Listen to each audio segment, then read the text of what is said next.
Malungkot pala ang Sabado, pag walang party. Tapos may trabaho man si Uncle. So sabi ko sa mga bata, tara mag-garage sale tayo. Nagkandos kami dun sa aming tabungos ng pera. Kasi di ba sabi ko sa inyo, umapaw dito ang pera namin. 1 week namin, allowance, 1 million. Ay, sorry lang. So, nag-garage sale kami Pagdating pa lang namin, nakita ko agad yung selfie stick tita, mga sandals.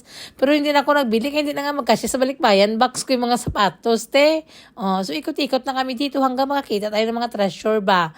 Tapos, medyo mahal-mahal yung dito na garage sale, tita. Hindi ka makakita ng masyado ng mga dos. Kaya siguro maraming natira kasi medyo mahal siya ng konti ba.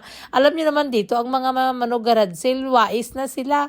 Pag mga ganyan-ganyang mga bagay niyan, do stress na lang ang gina-expect nila, do mga ingrata din. Pero kung makita mo na mga G's to 15, ay din Manila yan. Nakakita man ako tinang folding bed, sabi ko, ay perfect! Perfect talaga ito sa aming camping, bago pa siya. So bahala na lang dyan. Ginswipean ko ng card ako pa.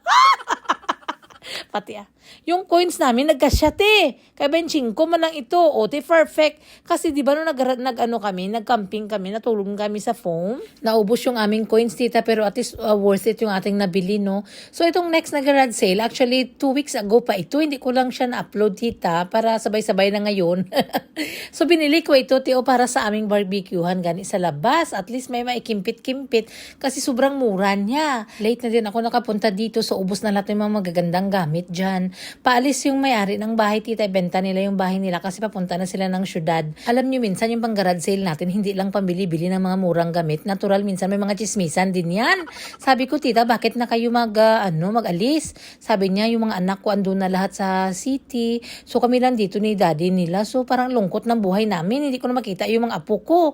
Bakit pa man tayo nabubuhay kung malungkot lang naman? Tsaka malaki ang bahay. Tapos 2 lang kami dito na makakalungkot daw, tita. Malayo yung mga anak niya, mga apo niya. So ayun, pang dispatcha na lang lahat. Tapos maglipat na sila doon sa city, doon na sila manirahan para anytime daw, pag maglaro ng mga football yung kanyang mga apo, makakita-kita sila, tapos magpasyal-pasyal. Kung may mga gatherings daw, at least malapit sa mga anak niya. Kasi kung dito sila sa probinsya, magpunta lang yung mga anak kong Pasko, kung may mga birthday, ganyan ba? Kasi malayo, di ba kami? Mga 8 hours kami galing ng city.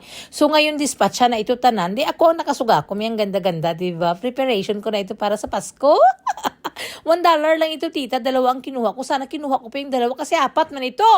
Ay, paano? Hindi na ako makabalik. Kailangan yan ang balikan ko. Ang ganda, sana kinuha ko na lahat kasi 4 ito, tita. Tapos, itong water jug, binili ko na 4 lang ito, $4 kasi magamit natin ito mag-camping. 10 liters na siya. Kahit magtambling-tambling, hindi siya maula. Ay, sus, gahi pa to sa face ng friend mo.